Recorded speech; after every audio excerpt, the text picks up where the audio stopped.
एक तरफ जहां कतर में मौजूद दुनिया के सबसे बड़े गैस प्लांट पर हमला हो चुका है ईरान के द्वारा, वैश्विक ऊर्जा बाजार में हड़कंप शुरू हो चुकी है, वहीं दूसरी तरफ अमेरिका ने मिडिल ईस्ट के मुस्लिम देशों के सामने हथियारों का दुकान खोल करके बैठ गया है। अभी जो आंकड़े सामने आ रहे हैं, मुस्लिम देशों ने बिलियंस ऑफ बिलियन डॉलर का जो है हथियारों का ऑर्डर देना शुरू कर दिया है।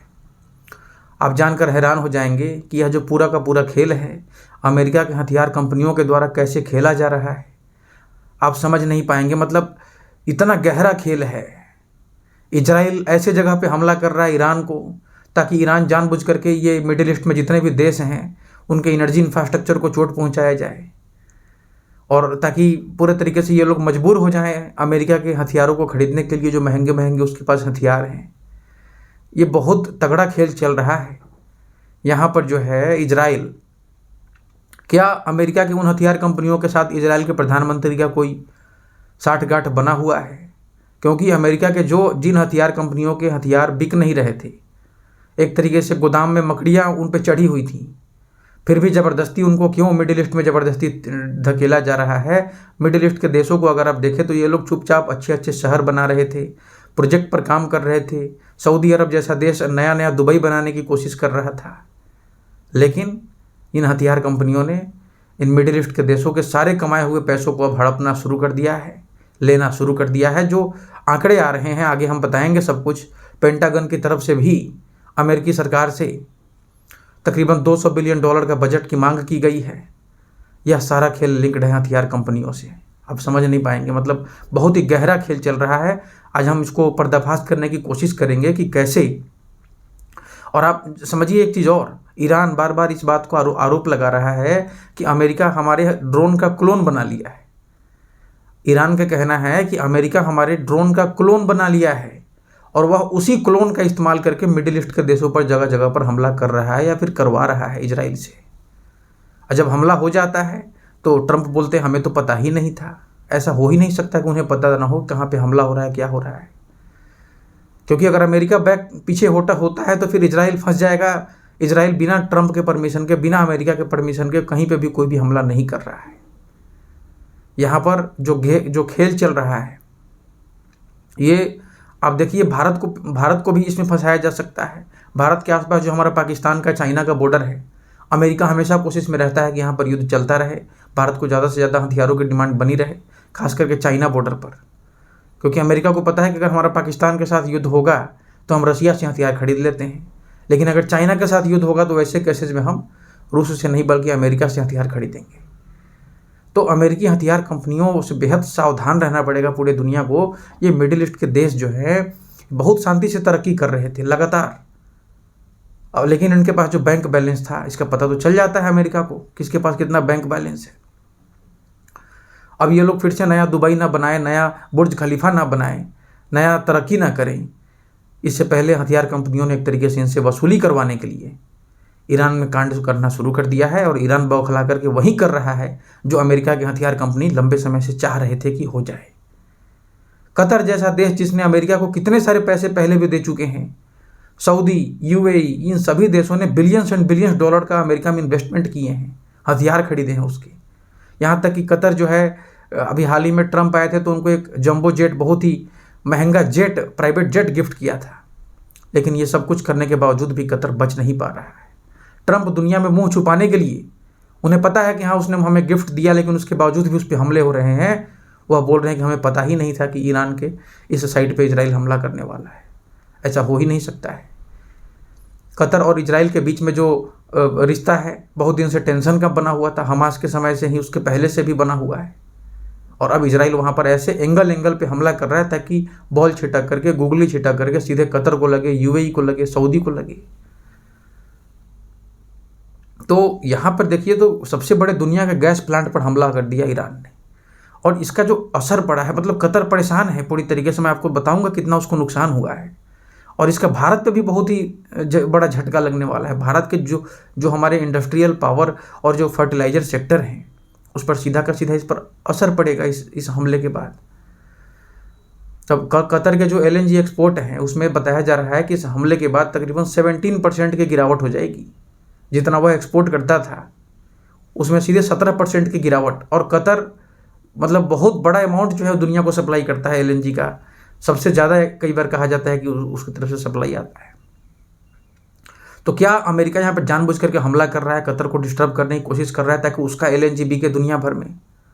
क्या अमेरिका अपने फॉसिल फ्यूल को बेचने के लिए जानबूझ करके यहाँ पर होर्मुज़ को ब्लॉक करवा रहा है ताकि कई सारे देश जो है जाकर के रूस से, ऑस्ट्रेलिया से और अमेरिका जैसे देशों से एलएनजी खरीदें? क्योंकि भारत जैसे देशों के लिए तो कतर बहुत नज़दीक है, हम जाते हैं लेकर के आ जाते हैं। लेकिन अमेरिका जानबूझ करके हो सकता है कि यहाँ पर प्रॉब्लम क्रिएट करता हो ताकि हम दूर से लेकर के आएँ, ज़्यादा हम कॉस्ट दें, ज़्यादा हम इंश्योरेंस का पैसा दें, हम अमेरिका से करें, ऑस्ट्रेलिया से खरीदें। ये सब चाल भी हो सकती है, बहुत गहरा चाल है युद्ध के अंदर।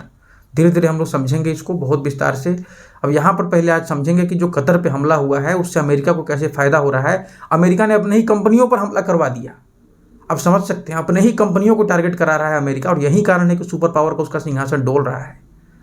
क्योंकि जब कतर में मौजूद जिस प्लांट पे हमला हुआ है उसमें अमेरिकी कंपनियों की हिस्सेदारी है, लेकिन फिर भी डोनाल्ड ट्रंप आंख बंद किए हुए हैं। और यही कारण है कि अमेरिका का अंत शुरू हो चुका है। $39 ट्रिलियन का कर्ज बुलबुला है, उसकी फटने की शुरुआत हो रही है। बताया जा रहा है कि कतर के जिस गैस प्लांट पर हमला हुआ उसे ठीक करने में तकरीबन 3 से 5 साल फिर से लगेंगे कतर को। यह बहुत लंबा टाइम है। इतने समय तक समझिए कि अगर एक्सपोर्ट में प्रॉब्लम रहेगा तो कैसे सप्लाई सुनिश्चित हो पाएगा। अब अमेरिकी कंपनियों का जो अरबों डॉलर का नुकसान हो रहा है वह बात अलग है। उससे मुंह छुपाने के लिए ट्रंप केवल कह देते हैं कि हमें नहीं पता था, उन्हें सब पता है। ये जो हमला हो गया उसके हिसाब से केवल बताया जा रहा है कि कतर को सालाना तकरीबन $20 बिलियन का आर्थिक नुकसान पहुंचा हुआ है। तो ये कतर जो है खुश कर रहा था अमेरिका को ताकि उस पर हमला ना हो, सेफ रहे। अमेरिका का वहाँ पे कई सारे बेस मौजूद हैं, इसके बावजूद भी यह देश सेफ नहीं है। अमेरिका पर जो भी विश्वास कर रहा है उसे बहुत ही बुरा सबक मिल रहा है। भारत जैसा देश बहुत अच्छा है कि हमारे देश में कोई भी अमेरिका का बेस नहीं है, कभी होना भी नहीं चाहिए। अमेरिका पर आंख बंद करके अगर आप विश्वास करेंगे, भरोसा करेंगे तो आपको ऐसे ही वह अपने फ़ायदे के लिए इस्तेमाल करेगा, जबरन आपको युद्ध में धकेल देगा ताकि आपका ज़्यादा से ज़्यादा पैसा वह हड़प करके ले जाए। आप समझ सकते हैं कि इस वक्त होर्मुज़ के जो सेफ जोन है वहाँ पर 700 से भी ज़्यादा कार्गो जहाज फंसे हुए हैं, और इसी स्थिति के बावजूद युद्ध को और भी ज़्यादा भड़काया जा रहा है। क्यों? ताकि अमेरिका का एनर्जी बिके, अमेरिका के हथियार कंपनियों को फ़ायदा मिले, ट्रंप की अप्रूवल रेटिंग ऊपर जाए। लेकिन हम लोग पिछले वीडियो में ही डिस्कस कर चुके हैं कि क्यों ट्रंप जो है अब हार करके अंत में ईरान का जो तेल है, प्रतिबंधित तेल, उस पर से प्रतिबंध हटाने की कोशिश कर रहे हैं, जिसका फ़ायदा भारत को ही मिलेगा। पिछले वीडियो में हम इसका चर्चा कर चुके हैं विस्तार से। तो यहाँ पर एक चीज़ दिख रहा है कि मिडिल ईस्ट के जो देश हैं डर के कारण अमेरिका को बड़े पैमाने पर अब हथियार खरीदने जा रहे हैं, उसे फंडिंग दे रहे हैं, हथियार का पैसा दे रहे हैं, जिसे कि कई लोग वसूली कहते हैं। अमेरिका वसूली करता है बेसिकली। ये मिडिल ईस्ट के देश ना कभी लड़ते हैं ना झगड़ते हैं। अमेरिका जानबूझ करके यहाँ पर हुती, ईरान, ये सबको पैदा करके रखा हुआ है इनडायरेक्ट तरीके से। यहाँ पर यूक्रेन में भी वही चीज़ देखने को मिला था। जैसे ही यूक्रेन युद्ध शुरू हुआ पूरा का पूरा यूरोप जो है आंख बंद करके हथियार खरीदने लगा। यूक्रेन जैसा देश जो एकदम शांति से था वो दुनिया में टॉप पे पहुँच गया हथियार खरीदने के मामले में। सिपरी की रिपोर्ट आई थी, भारत 2 नंबर पे है, नंबर 1 पे यूक्रेन है हथियार खरीदने के मामले में। और पूरी दुनिया हैरान है ये सारी रिपोर्ट देख करके। ये सब कौन कर रहा है? अमेरिका, अमेरिका की हथियार कंपनियाँ। इजराइल और ईरान के बीच का जो तनाव है पूरे क्षेत्र को एक तरीके से अस्थिर कर दिया है, टेंशन बढ़ता जा रहा है। दुबई, यूएई सब परेशान हैं। उधर अमेरिका में हथियार कंपनियों के ऑफिस में एकदम जश्न शुरू हो चुका होगा। शेयर मार्केट में उनके शेयरों में ज़बरदस्त उछाल देखा जा रहा होगा। तो देखिए आज हम लोग समझते हैं कि एग्जैक्टली हुआ क्या है। देखिए कतर पर ईरान ने बहुत बड़ा हमला कर दिया है। कतर जो बार बार दावा कर रहा था कि ईरान उसका दोस्त है, कई बार वह मिडिल मैन बन करके भी ईरान और ये जो हमास हैं, इजराइल है, इन सब का कनेक्शन बनाने की कोशिश की थी। कई सारी प्रॉब्लम को उसने मतलब एक तरीके से मध्यस्थता कराने की कोशिश की थी, लेकिन यहाँ पर उसका फेल होता जा रहा है। ईरान ने कतर के जो रास लफान LNG प्लांट है उस पर सीधे मिसाइल हमला कर दिया है। अब सवाल है कि ईरान ने ही किया है या फिर अमेरिका ने ही कर दिया है। अब यह दुनिया का सबसे बड़ी एक तरीके से गैस साइट बताई जा रही है। और इस हमले के कारण कतर के जो कुल गैस सप्लाई है उसका सीधे 70% हिस्सा ख़त्म, डिस्टर्ब हो चुका है।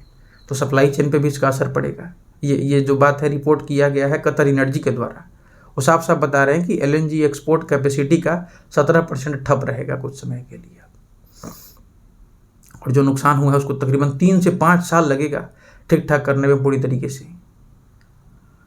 और यह हमला कैसे हुआ? तो वही अमेरिका और इजराइल ईरान पर हमला कर रहे हैं, और ईरान जवाब में ना अमेरिका को टारगेट कर सकता है ना इजराइल को टारगेट कर सकता है। वह चुपचाप इन्हीं सभी देशों में जहाँ जहाँ पर अमेरिका की कंपनियाँ हैं उसी पर टारगेट कर रहा है। कतर में, सऊदी में, UAE में। इजराइल पर भी हमले कर रहा है वो, लेकिन उतना असरदार हो नहीं पा रहा है ना, काफ़ी दूर है वो भी।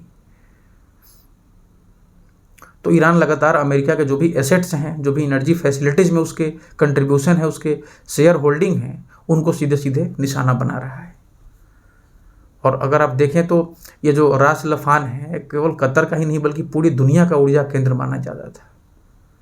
और अगर यहाँ पर अचानक से अगर 17% का गिरावट हो जाए इसके एक्सपोर्ट में, तो समझिए कि पूरे के पूरे यूरोप और एशिया के कई देशों में बिजली संकट से लेकर के औद्योगिक मंदी का भी खतरा शुरू हो सकता है। अगले 3 से 5 साल तक इसकी भरपाई न हो पाना यह दर्शाता है कि इंफ्रास्ट्रक्चर को कितना गहरा नुकसान पहुंचा है, आप समझ सकते हैं। और अगर भारत की बात करें तो भारत अपनी LNG जरूरत के लिए कतर पर बहुत ज़्यादा निर्भर है। और जब 17% की वैश्विक कमी का मतलब है कि भारत को भी अब ऊंचे दामों में गैस खरीदनी पड़ेगी, जिससे कि घरेलू फर्टिलाइजर हमारा होगा, बिजली होगा, CNG की कीमतें अचानक से बढ़ सकती हैं। दूसरी तरफ अगर आप देखें तो होर्मुज़ के अंदर, होर्मुज़ तो पूरी तरीके से उस पर ईरान अपना दहशत मचाया हुआ है। 20% वहीं से ग्लोबल ऑयल क्रॉस होता है जो कि खतरे में है। और सबसे बड़ी बात बताई जा रही है कि वहाँ पे अभी भी 700 से ज़्यादा कार्गो वेसल्स जो हैं सेफ जोन में फंसे हुए हैं। और जिसके कारण हो क्या रहा है, तो ऑयल और गैस की जो कीमत है लगातार तेज़ी से बढ़ रही है, ऊपर जा रही है। कतर को अगर आप देखें तो दुनिया के टॉप LNG प्रोड्यूसर में शामिल है कतर। और कतर एनर्जी ने पहले भी मार्च के पहले जो है हफ्ते में प्रोडक्शन रोक दिया था कतर एनर्जी। उसके बाद क्या हुआ है कि इजराइल ने हमला कर दिया था ईरान के ऊपर। तो ईरान के जिस साइट पर हमला हुआ था इजराइल के द्वारा, उसका नाम है साउथ पार्ट्स गैस फील्ड।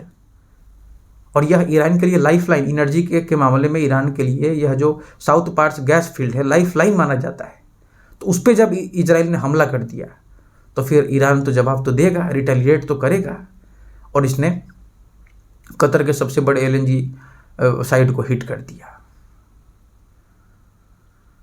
अब देखते हैं 3 से 5 साल तक अगर इसका डिस्टर्बेंस रहेगा तो निश्चित तौर पर भारत जैसे देशों के लिए एक बहुत बड़ी मुसीबत होगी। हमें ऑस्ट्रेलिया से और भी कहीं कहीं से लाना पड़ेगा। रसिया से भी बात की जा रही है कि वहाँ से भी हमें लाना पड़ सकता है। तो बहुत कॉस्ट ज़्यादा हो जाएगा आई थिंक ये सब चीज़ करने में।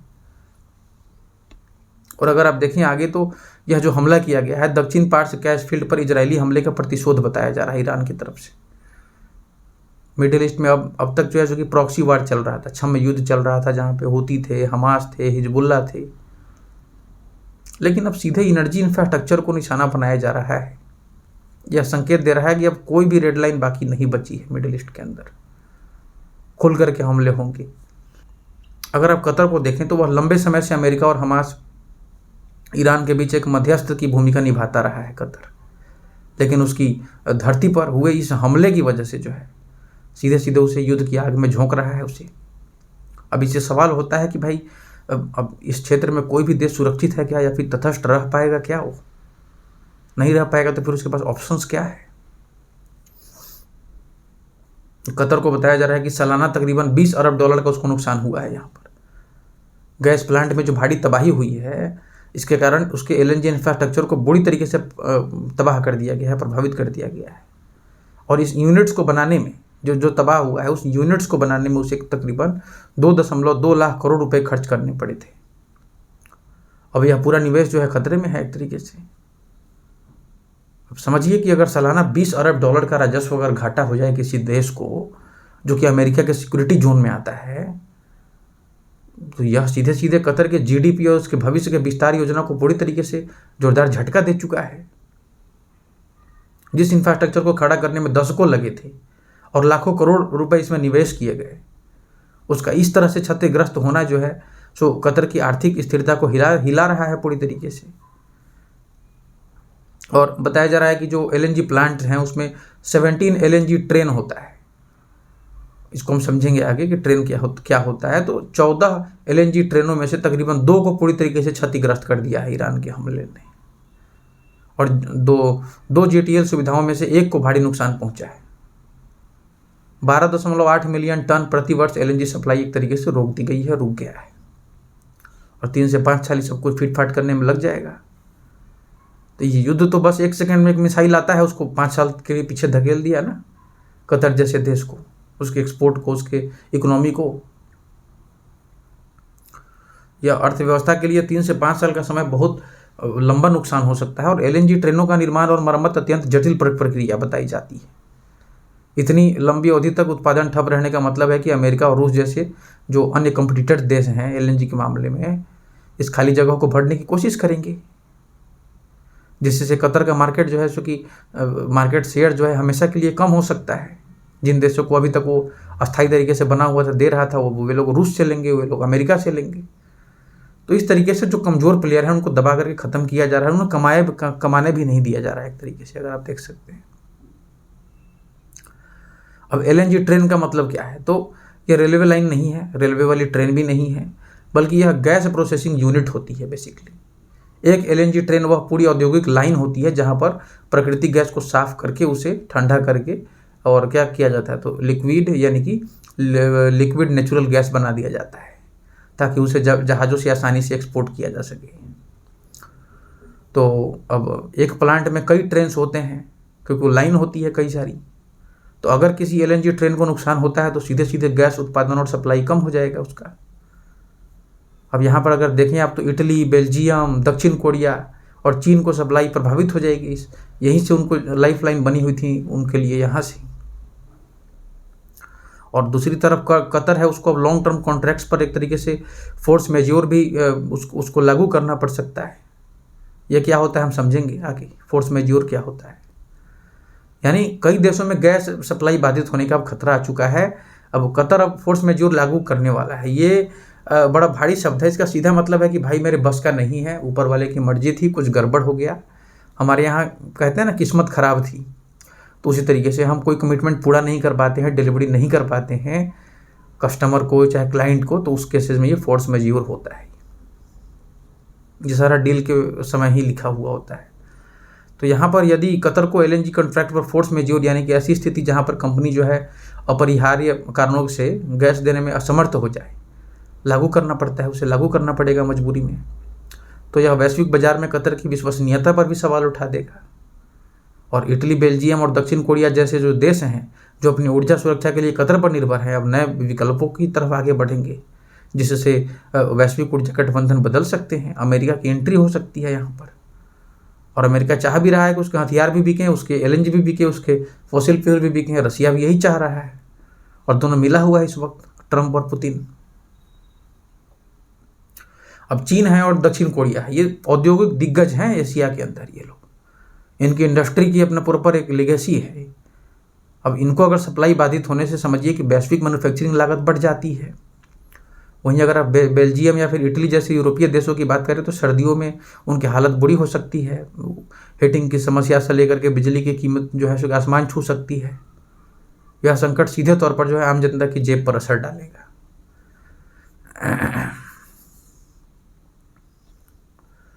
तो यहाँ पर हुआ क्या था कि एक तरीके से रिएक्शन चेन बनाया जा रहा है। ईरान को जानबूझ करके मजबूर किया जा रहा है कि वह उसी जगह पर हमला करे जहाँ पर इजराइल को, अमेरिका को, हथियार कंपनियों को, अमेरिका की एनर्जी कंपनियों को ज़्यादा से ज़्यादा फायदा पहुँचे। सवाल यही है कि इजराइल जो है इतना क्यों ज़्यादा खुला हुआ है, खुले सांड की तरह अटैक कर रहा है।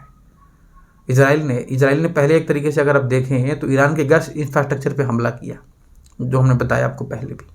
ईरान ने जवाब में कतर के जो गैस फैसिलिटी है उस पर हमला कर दिया। यह पूरे तरीके से रिटेलिएशन का एक चेन है। और अमेरिका तो जिम्मेदारी से इनकार करेगा क्योंकि वो देख रहा है कि हमारे ही पे हमला हो गया कंपनी पे। लेकिन सबको पता है कि उसकी सहमति के बिना इजराइल कुछ कर नहीं सकता है। अब यहाँ पर जिस कंपनी को टारगेट किया गया है उसका नाम है एक्सॉन मोबिल। एक्सॉन मोबिल की जो है S4 प्लांट में 34% की हिस्सेदारी बताई जा रही है। यह अमेरिकी कंपनी है। अब कतर का एक प्लांट है S4, वहाँ पर अगर इसकी 34% की हिस्सेदारी है। फिर S6 प्लांट में भी उसकी 30% की हिस्सेदारी है, एक्सॉन मोबिल की। तो यहाँ पर आप समझ सकते हैं कि सीधे सीधे अमेरिका को टारगेट कर दिया उसने, और हमले में अमेरिकी कंपनी को सीधा सीधा यहाँ पर अरबों डॉलर का नुकसान हो गया है। अब यहाँ पर विडंबना यह भी है कि ईरान के इस पलटवार से खुद अमेरिकी कंपनियों जैसे कि ये जो एक्सॉन मोबिल हैं को सबसे बड़ा आर्थिक चोट पहुँच रहा है। S4 और S6 जैसे बड़े प्लांट्स में उनकी हिस्सेदारी तकरीबन 30 से 34% की हिस्सेदारी का प्रभावित होना यह दर्शाता है कि यह युद्ध में अमेरिका के अपने व्यापारिक हित भी दांव पर लग गए हैं, और ट्रंप बस अपना चेहरा छुपा रहे हैं, इसको स्वीकार नहीं कर रहे हैं कि हाँ जी मिस्टेक हो गई। अब हालांकि वह डांट रहे हैं कि हमला मत करो, ईरान को भी चेतावनी दे रहे हैं, इजराइल को भी चेतावनी दे रहे हैं। और एक्सॉन मोबिल जैसी वैश्विक दिग्गज कंपनियों को हुए अगर अरबों डॉलर के नुकसान के बारे में अगर आप देखें, तो इसके बाद अब बहुराष्ट्रीय कंपनियां मिडिल ईस्ट में नए निवेश करने से पहले 100 बार सोचेंगी, आएंगे ही नहीं बे आसानी से। जब अरबों रुपए के प्लांट पल भर में खाक हो सकते हैं, अमेरिकी खास करके, जिसका कि उतना सुरक्षा तंत्र है, सब कुछ है वहाँ पे, तो भविष्य में ऊर्जा जो है, जो कि बुनियादी ढांचे के लिए बीमा की लागत बढ़ेगी, और फिर जो विदेशी निवेश है FDI, उसकी गति सीमा भी बहुत सीमित हो सकती है, धीमी हो जाएगी उसकी स्पीड। तो इससे पूरे मिडिल ईस्ट को भी इन्वेस्टमेंट का खतरा बना रहेगा। यहाँ पर अमेरिका तो जमकर हथियार बेच लेगा, लेकिन मिडिल ईस्ट के जो रिपुटेशन है उस पर दाग लग चुका है। अगर आप देखें तो अमेरिका का हाल अगर आप देखें तो कह रहे हैं कि हमारा इसमें कोई हाथ नहीं है। अमेरिका का कहना है कि जो हमला किया है कतर के ऊपर, उसमें हमारा कोई हाथ नहीं है, लेकिन उनकी कंपनी है एक्सॉन मोबिल, उसके अरबों डॉलर धुआं हो गए। अब ये तो वही बात हो गई कि अपने दोस्त की शादी में जोरदार पटाखे फोड़े और अगले दिन पता चला कि भाई टेंट हाउस तो आपके पापा का ही था। तो अमेरिका का साथ यही चीज़ हो रहा है, और ट्रंप सबको जानते हुए भी अनजान बने हुए हैं, पता नहीं क्या कर रहे हैं, सो करके उठते हैं तो क्या देख लेते हैं। इसके अलावा अगर आप देखें तो जो कतर पे हमला हुआ उसके कारण जो कंडेंसेंट है उसके एक्सपोर्ट पर भी 24% की गिरावट हुई है। कंडेंसेंट बेसिकली एक तरह का नेचुरल गैसोलीन होता है, जो बहुत ही कीमती होता है, और इससे रिफाइन में जैसे कि पेट्रोल, डीजल और पेट्रोकेमिकल प्रोडक्ट बनाने में इस्तेमाल किया जाता है। रिफाइनरी के अंदर इसका इस्तेमाल होता है। LPG यानी कि जो घरेलू सप्लाई, उसमें भी 13% की कमी आ गई है। सिर्फ LNG नहीं बल्कि पूरे एनर्जी इकोसिस्टम को प्रभावित कर रहा है इस तरह का हमला बार बार करके। अगर अब भारत की बात करें तो अपनी हम 50% का जो नेचुरल गैस है वो उसका हम ज़रूरत इंपोर्ट करते हैं, और भारत का जो LNG इंपोर्ट का 40% हिस्सा जो है कतर से आता है, यानी कुल ज़रूरत का तकरीबन 20% हिस्सा हम कतर से मंगा रहे हैं। तो भारत को गैस कंजम्पशन कम करना पड़ेगा। अगर कतर पे खतरा आता है, कतर अगर सप्लाई नहीं कर पाता है, तो एक्सपोर्ट नहीं कर पाता है, तो भारत को भी कंजम्पशन कम करना पड़ेगा। अब आप समझिए कि भारत अपनी गैस, टोटल गैस का जो खपत है, हम लगभग आधा हिस्सा हम इम्पोर्ट कर रहे हैं, जिसमें से अकेले कतर से ही हम 40% का हिस्सा मंगा रहे हैं।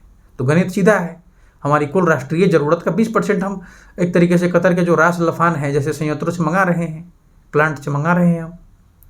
और इस सप्लाई का रुकना, अचानक रुकना जो है भारत की एनर्जी सिक्योरिटी के लिए एक आपातकालीन स्थिति है, और जिसे कम समय में संभालना बेहद चैलेंजिंग होगा। आई थिंक आसान होगा नहीं, हम कहाँ से फिर उसको हम मैनेज कर पाएंगे, फिर नया कनेक्शन, नया डील करना होगा ना प्रॉपर।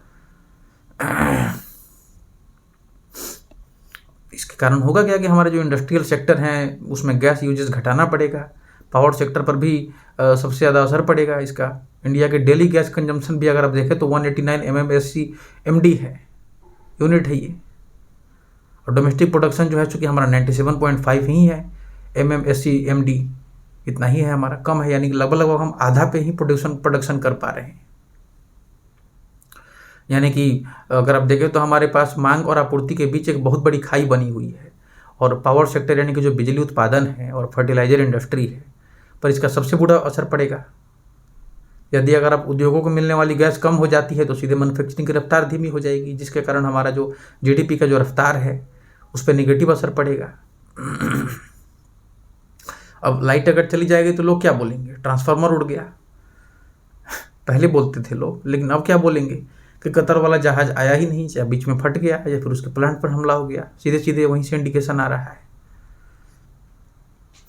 तो यहाँ पर बताया जा रहा है कि 47.4 जो है MMSCMD गैस की सप्लाई जो है चूँकि फोर्स मेज्योर के कारण एक तरीके से डिसरप्ट हो गई है। तो इंडिया अब अल्टरनेटिव एलएनजी सोर्सेज से कार्गो खरीद रहा है। आई थिंक जब यहाँ से हमें नहीं मिलेगा तो फिर कहीं और से हमें करना पड़ेगा ना अरेंजमेंट।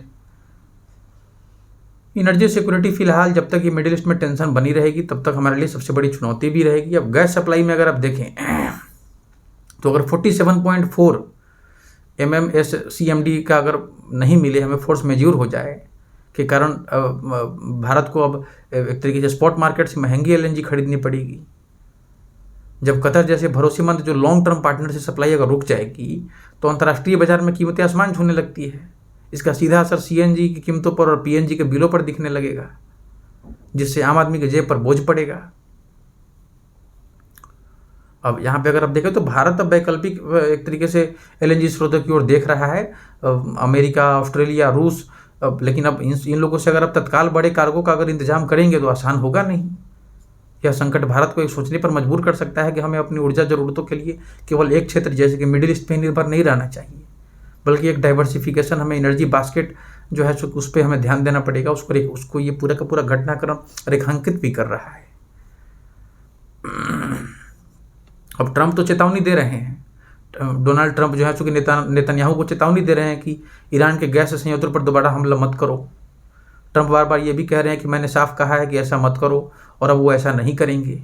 लेकिन क्या नेतन्याहू सुन जाएंगे, मान जाएंगे? वो पहले भी नहीं माने हैं अमेरिका की बात, कई बार आगे बढ़ के हमला कर देते हैं और अमेरिका को उनका रक्षा करना ही पड़ेगा। उसके पीछे गहरा कारण है।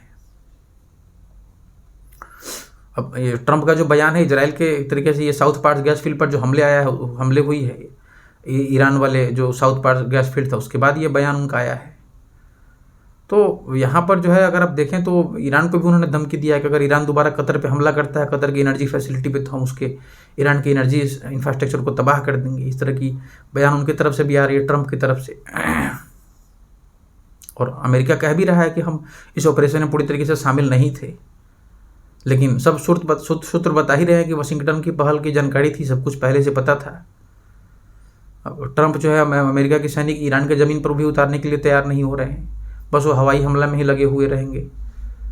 और उधर देखिए कि क्या हो रहा है हथियार कंपनियों के साथ। मतलब ट्रंप ने $200 अरब के सैन्य खर्च प्रस्ताव का एक तरीके से बचाव कर दिया। उन्होंने कहा है कि हाँ, ये बिल्कुल 200 बिलियन डॉलर का जो डिफेंस है, ये रिक्वायरमेंट है फिलहाल, वो भी डिमांड कर रहे हैं। क्यों? तो केवल ईरान युद्ध के लिए नहीं, बल्कि ग्लोबल इनस्टेबिलिटी के लिए ज़रूरी है। और खबर भी आ चुकी है कि कैसे अमेरिका कुछ ही बिलियन में इधर हथियार पे जो है कितना कितना खर्चा लुटा दे रहा है, जबकि उधर रशिया है वो कमा रहा है तेल बेच करके। जितना अमेरिका लुटा रहा है उतना रशिया कमा रहा है। और अमेरिका जो लुटा रहा है उसको तो इन्वेस्टमेंट है, वो उसको फिर मिडिल ईस्ट से ऑर्डर मिल जाएगा। तो यहाँ पर देखना है कि जो पेंटागन है, पेंटागन को और पैसा चाहिए। मुझे लगता है कि पेंटागन का असली नाम पैसागॉन होना चाहिए। वहाँ पैसा जाता तो है पर वापसी कभी दिखता नहीं है, सीधे हथियार कंपनियों को ही फायदा होता है। ट्रंप बचाव कर रहे हैं जैसे कि वो किसी इंश्योरेंस कंपनी के एजेंट हो। देखिए सर, आज $200 अरब तो लगा दीजिए, ये तो चाहिए ही। संसद के सामने बोल रहे होंगे, ऐसे ही बोल रहे होंगे। कल को अगर दुनिया तबाह हो गई तो कम से कम आपके पास एक महंगा फटाखा तो होगा फोड़ने के लिए, जैसे कि रडार है उनका। ईरान फोड़ रहा है सबको, एक एक को चुन चुन करके अपने सस्ता ड्रोन से। और सबसे बड़ी बात है कि अमेरिका ने यूएई, कुवैत और जॉर्डन को $23 बिलियन के हथियार सौदे मंजूर कर दिए हैं। देखिए, यही हुआ था यूक्रेन युद्ध के बाद यूरोप में, वही अब यहाँ पर भी देखने को मिल रहा है। $23 बिलियन के हथियार जो है अमेरिका इन देशों को अब देना शुरू कर दिया, जिसमें कि एयर डिफेंस सिस्टम है, ड्रोन्स है, मिसाइल्स है, फाइटर जेट्स है। और यह कदम अगर आप देखें तो मिडिल ईस्ट में शक्ति संतुलन बनाए रखने के लिए उठाया गया है। अब ये तो वही बात हो गई कि कॉलोनी में कोई लड़ाई हो रहा है और आप वहाँ पे बीच में दुकान खोल करके बैठ जाओ, बोलो कि भाई साहब ताज़ा मिसाइल आई है, एक लोगे तो एक ड्रोन भी फ्री में दे देंगे। यानी कि $23 अरब की जो है बिक्री अमेरिका एक झटके में कर गया, सोचिए। और ये बढ़ता ही चला जाएगा, बढ़ता ही चला जाएगा ये पूरा का पूरा अमाउंट उसका। तो 28 फरवरी से युद्ध शुरू हुआ, अब तीसरे हफ्ते में पहुंच चुका है। ईरान के टॉप लीडरशिप सारे लगभग उसको ख़त्म कर दिया गया है। और उधर अमेरिका में चांदी है, सब कुछ ठीक है। इजराइल भी खुश, हथियार कंपनी भी खुश, ट्रंप भी खुश, एनर्जी कंपनी भी खुश लगभग। तो ये जो है ग्लोबल एनर्जी वॉर को बना दिया गया है, जानबूझ करके हथियार वॉर को बना दिया गया है, और प्रॉपर अमेरिका दूर बैठ करके सबको रिमोट से ऑपरेट करके फ़ायदा कमा रहा है। यहाँ पर इंडिया जैसे देशों के लिए बहुत ज़रूरी है कि हम सर्वाइव करें, अमेरिका के इस तरह के चाल में ना फंसें। खास करके हमारा जो सिक्योरिटी है ऊर्जा का, उसे हमें बेहतरीन बना करके रखना पड़ेगा, ताकि घरों में बिजली से लेकर के हर चीज़ हमेशा अवेलेबल रहे, गैस से लेकर के एवरीथिंग, पेट्रोल। अमेरिका कोशिश करेगा कि डिस्टर्ब कर दिया जाए। भारत का ग्रोथ बहुत अच्छा हो रहा है ना, जीडीपी का और ये सब का, इसे तबाह करने की कोशिश की जाएगी अमेरिका की तरफ से। तो चलिए इसमें इतना ही, फिर मिलते हैं एक और नई जानकारी के साथ। आपसे अनुरोध है कि सपोर्ट करें। धन्यवाद।